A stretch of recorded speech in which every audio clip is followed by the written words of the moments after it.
अरे धन्यवाद। अरे गर्दा उड़ा दिए। अरे क्या बात। हाँ मर्द है।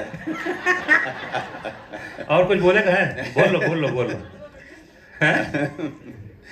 ये इतना प्यार देख के कैसा महसूस करते हो भाई? अपन ने कभी सोचा भी नहीं होगा जब आप बिहार से निकले। नहीं, भाग्यशाली हैं भाई, है ना? बहुत बहुत भाग्यशाली। भगवान का आशीर्वाद है कि 100 फिल्म सोचा नहीं था कि 10 तक पहुंच पाएंगे और 100 तक पहुंच गए। ये माया नगरी है, यहाँ पर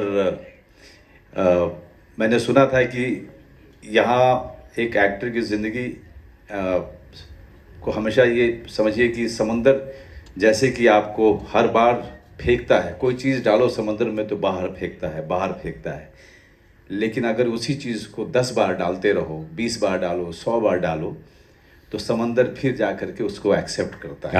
क्या बात है, ये सही डेफिनेशन है भाई मुंबई शहर के बारे में। जी, मुंबई शहर ऐसा ही है कि बहुत बार शुरू में फेंकता है, लेकिन आप डटे रहिए, उसमें गोता मारते रहिए, एक समय आएगा जब आपको ये अपने अंदर संभा लेगा। और मेरे साथ में मैं सच में कहूँ, मेरे लिए बहुत बड़ी भाग्य की बात है, भाग्यशाली हूँ। मेहनत तो मैं नहीं, सभी लोग करते हैं जी, सभी लोग करते हैं, बहुत मेहनत करते हैं और सबका बहुत संघर्ष है।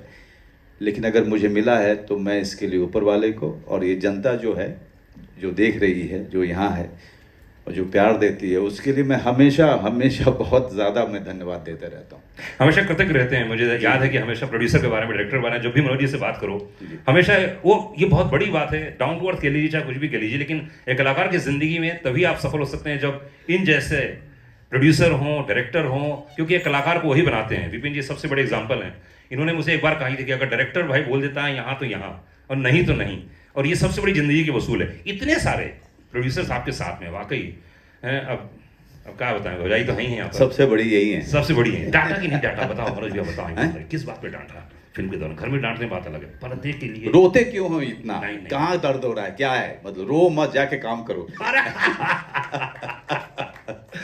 तो बाहर भी जो है आप सीख नहीं सकते हो, और घर में इतनी स्ट्रिक्ट और इतनी टफ महिला हो तो वहाँ से भी आपको सहानुभूति नहीं मिलती है। तो इसलिए हमेशा जो है शबाना का यही रहा है कि if you are getting an opportunity, don't fuss over it, just go ahead and prove yourself. तो शबाना का है ये, she herself is a very tough woman. So वो, और हमारी बेटी तो उससे भी ज़्यादा है। विक्रम बाबू के बारे में क्या बोलना चाहेंगे? बहुत सॉफ्ट दिखते हैं लेकिन है नहीं है। नहीं, Vikram, I must tell you that कि यहाँ पे औरेगा है या भानुशाली जी हैं जिनके साथ मैंने बंदा की, इतनी बड़ी सक्सेसफुल फिल्म, इतने बड़े प्रोड्यूसर, या ओसवाल, समीक्षा, शैल जिनके साथ पिंजर किया था मैंने। I must tell you that you needs one person who is getting everyone on one platform. एक आदमी जो सब चीज़ों पे नज़र रखे हुए, एक आदमी जो बिल्कुल, मैं चाहे जितना गुस्सा कर लूँ, विक्रम नेवर फेल्ट ऑफेंडेड। चाहे अप्पू जितनी ज़्यादा स्ट्रेस में चला जाए, सुविंदर जी का कुछ हो रहा है, जोया का कुछ हो रहा है, या बाकी कलाकार का कुछ हो रहा है, कोई डिपार्टमेंट जो है कितने सारे क्योस में हो, लेकिन एक आदमी था जो पूरे सेट पे जो हमेशा शांत जैन मुनि की तरह से वो विक्रम था। पर विनोद के साथ आपने पहली फिल्म की जी है, बंदा तो मतलब सुपर डुपर हिट रही, इसलिए एक बार बंदा के लिए एक बार जोरदार ताली चाहिए।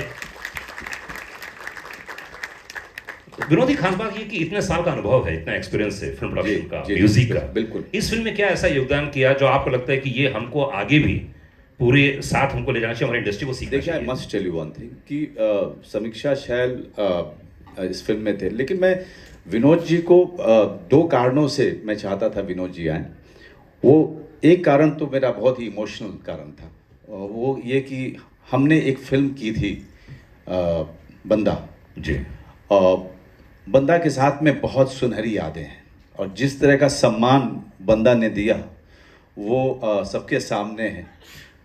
दूसरा कारण मेरा प्रोफेशनल था कि हम सब में एक आदमी हमको चाहिए जो हमारा पिलर हो, जो मार्केट की जिसको बहुत ज़्यादा समझ हो और जो हमें सही ढंग से पेश करे। तो इनसे बेहतर इंसान मेरे लिए कोई नहीं था। तो इसलिए इसलिए ज़रूरी था कि विनोद जी हमारे साथ है, क्योंकि आपको ही पता है कि फिल्म बनाना एक बात है, लेकिन फिल्म को बाजार में लेके जाना दूसरी बात है, और उसके लिए विनोद जी वो उनसे बेहतर तो कोई है नहीं। पर आपके जहन में कैसे आया भैया जी का जो कॉन्सेप्ट है, मेन बीच पॉइंट तो आपका ही था जी। उसके बाद अपूर्वा आया और उन्होंने कुछ चेंज किया और आपको एक्शन में ढाल दिया पूरी तरह से। तो क्या हुआ था, वो क्या बीच पॉइंट क्या था, आपके जहन में ये स्टोरी कैसे आई? ये मेरे साथ में ये एक दिल्ली यूनिवर्सिटी या JNU में एक लड़का पढ़ता था, ओके। और सेकेंड ईयर था उसका, और ये न्यूज़पेपर में छपी थी कहानी, और ये न्यूज़ छपी थी, और इतनी बड़ी बहुत छोटी सी न्यूज़ थी। वो लड़का, उस लड़के को खबर आई कि उसके पिताजी का मर्डर हो गया। तो वापस वो अपने गांव गया, बिहार का था, और जब वो निकलने लगा वहाँ से, तो उसकी माँ ने कहा कि तू नपुंसक हो गया है, तू हमारा बेटा नहीं है, तू वापस कैसे जा सकता है। और उस बेटे ने ट्रेन ले ली, अपनी माँ की बात को अनसुना कर दिया, और बीच रास्ते 2 स्टेशन निकलने के बाद उसने चेन खींचा और वहाँ पे उतरा, और उसके बाद वो लड़का कभी दिल्ली नहीं गया। उसके निकल करके उसने कम से कम 7-6 लोगों को मारा था उसने। उसके पहले उसने कभी भी कोई क्राइम नहीं किया था। तो ये मेरे दिमाग में था कि ये कहानी मैं एक middle of the road cinema या इंडिपेंडेंट सिनेमा, इस तरह से मैं जहाँ पर रिवेंज पे मैं काम करूँगा। लेकिन ये साहब जो हैं मतलब इतना यंग आदमी, इसका मेन स्ट्रीम सिनेमा में इतना कन्विक्शन मैंने हाल फिलहाल में किसी में नहीं देखा। क्या बात है, बहुत बड़ी बात। मेन स्ट्रीम सिनेमा वही बना सकता है जो पूरी तरीके से इसमें बिलीव करता हूँ, उस फॉर्म में बिलीव करता हूँ। सिर्फ इसलिए ना करे कि ये फिल्म चलती है या ये फिल्म मास पसंद करता है। अगर उसमें विश्वास है तो ये आदमी मैंने कई साल के बाद देखा है कि जैसे प्रकाश मेहरा जी थे, मनमोहन देसाई जी थे, ये लोग विश्वास करते थे उस फॉर्म में, और उस तरह का विश्वास, उस तरह की बिलीफ, पूरे बिलीफ सिस्टम। तो मेरे लिए दिक्कत है ये थी कि जब इसने कहा कि आपको करना, मैंने कहा भाई तुझे मैं दूसरा ला के देता हूँ, मैं तुझे संपर्क करा दूंगा, कांटेक्ट करा दूंगा बड़े बड़े स्टार से, उनसे करा ले। तो इसने कहा नहीं सर, सबको देखा है मैंने स्लो मोशन में, मैं आपको स्लो मोशन में देखना चाहता हूँ। नहीं, पर ये किसी डायरेक्टर के लिए बहुत बड़ी बात भी है। मैं पर्सनली बोल रहा हूँ, इतनी फिल्मों के रिव्यू किए हैं 25 सालों के इस इंडस्ट्री में, चाहे रेडियो हो कहीं पे भी हो, लेकिन इतना मैं जरूर जानता हूँ एक बात कि आप जैसे इंसान को, जिसके पास 6 पैक भी नहीं है, उसको बंदूक थमा दी इस आदमी ने, मतलब कुछ तो है इसमें। नहीं, इतना बड़ा जिगरा। तुम ही बताओ भाई क्या हुआ है, आंसर तो यही देंगे, मैं क्या दूंगा।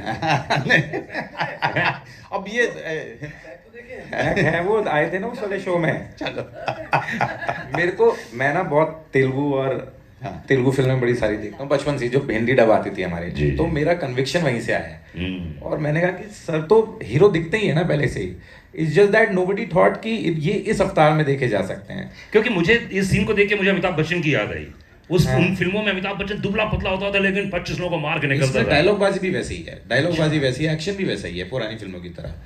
क्योंकि ये रूटेड, आप देखिए वो जो स्लो मोशन फावड़े वाला शॉट है, इट्स अ रूटेड शॉट। इसमें वो कोई हेलीकॉप्टर से जंप नहीं कर रहे हैं, ये जमीन से जुड़ा हुआ एक फावड़ा है जो रोजमर्रा की जिंदगी में है, उसको हम यूज कर रहे हैं एक्शन में। तो मतलब ये इंटेंशनली आपने सोचा कि मनोज बाजपेयी को, जिसके पास 6 पैक नहीं है और है भी, तो दिखाएंगे नहीं हम लोग। हाँ, उस एरिया में कहाँ होते हैं सर, आप देखिए हम जिस एरिया से आते हैं वहाँ बहुत कम लोग के पास 6 पैक होती हैं। तो नॉर्मली बाहुबली भी ऐसे ही होते हैं, विदाउट 6 पैक। आप कोई बाहुबली देख लीजिए, किसी की 6 पैक्स नहीं है। Right, I think we will have to think that way. जोरदार ताली बजी आपकी बाहर की नजर। लेकिन मैं तुम्हारा काम 2 मिनट के लिए ले लूं? बिल्कुल बिल्कुल, प्लीज, है ना, क्योंकि बहुत ज़रूरी है कि मंच पे जो बहुत सारे लोगों को तुमने वेलकम किया, बहुत सारे लोगों से तुम्हारा राफ्ता भी हुआ, लेकिन मैं अप्पू से पूछना चाहूँगा जी कि तुमने जोया के बारे में कैसे सोचा? जोया, पहले हम लोग बहुत सारे नाम सोच रहे थे, but I think first seed हमको ड्रॉप किया शिवम गुप्ता जो कास्टिंग डायरेक्टर है। और जैसी हमने फोटो देखी ना, I think Manoj sir and me were sold कि नहीं, हमको जोया मिल गई है। और आई थिंक सबसे अच्छी बात यह है कि जब आप फिल्म में, जोया वैसे भी सरप्राइज है बहुत बड़ा, जो मैं अभी रिवील नहीं करूंगा, and I think it's a huge surprise. Zoya is a person without any tantrums, and I love Zoya for that. कि और हम 1-2 सीन्स में हम लोग, मैं बता रहा हूँ आपको, एक दिन में हमने 100 शॉट्स लिए हैं। मनोज सर ने बोला बता कहाँ आके खड़ा होना है, क्योंकि वो सीन्स ट्रीटमेंट शॉट से तो बहुत ज़्यादा, तो उन्होंने कहा तू जहाँ बोलेगा खड़ा हो जाऊंगा। Same with Zoya, And I think one name we've forgotten to mention here, amidst all these names, sorry, is Vijayan Master, action director. I think whatever you're seeing on screen, the action bit is all because of him. He's such a legend, and मेरे को लगता है कि अगर वो नहीं होते तो ये फिल्म इस तरीके से रूटेड हम नहीं बना पाते. मतलब विजन सर से सिर्फ एक्टर्स ही नहीं डरते थे, वो एक अकेले जो हवेली है ना, वहाँ पे कोई यूनिट का स्टाफ नहीं रहता. वो अकेले रहते थे. वो अकेले रहते थे वहाँ पे. और उसमें खबरें थी कि भूत है, लेकिन वो फिर भी रहते थे. अच्छा, सुविंदर जी के बारे में बताओ तुम.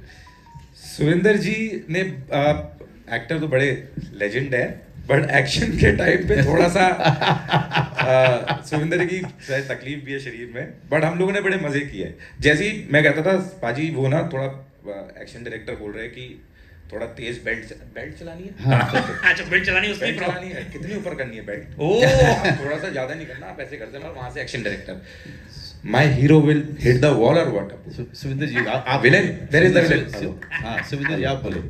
वो ना सही कह रहे हैं. चलिए मैं सुविंदर विकी, बहुत खुशी की बात है sir. Thank you very much Manoj ji, Apoorv ji, Vinod ji, Deepak, सारी टीम, सारा क्रू कास्ट.